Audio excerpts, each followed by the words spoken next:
আবারও স্বর্ণযুগ শুরু হয়েছে যুক্তরাষ্ট্রের। স্টেট অব দি ইউনিয়ন ভাষণে এমনটাই মন্তব্য করলেন মার্কিন প্রেসিডেন্ট ডোনাল্ড ট্রাম্প। এ সময় নিজের 1 বছরের অর্জনকে এক যুগের সেরা পরিবর্তন হিসেবেও দাবি করেন তিনি। এছাড়া সীমান্ত বন্ধ করা, অর্থনীতির চাঙ্গা ভাব এবং অপরাধ দমনের সাফল্য তুলে ধরেন।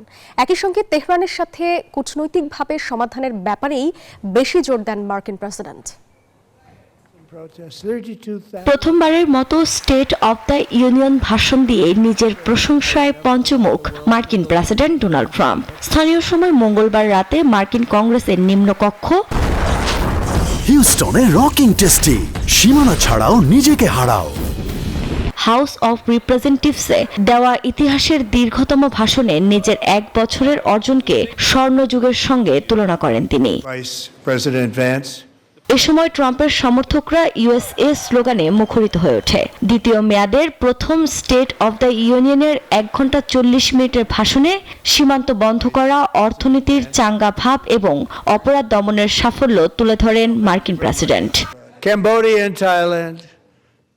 আমাদের জাতি আবার ঘুরে দাঁড়িয়েছে আগের চেয়ে বড়, আরো ভালো, আরো সমৃদ্ধ এবং যে কোনো সময়ের চেয়ে শক্তিশালী হয়ে। আমেরিকার স্বর্ণযুগ শুরু হয়েছে।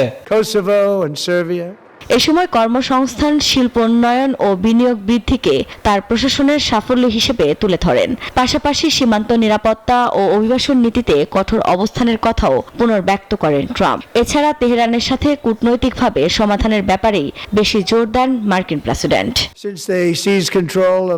আফরিন মৌ, নিউজ 24।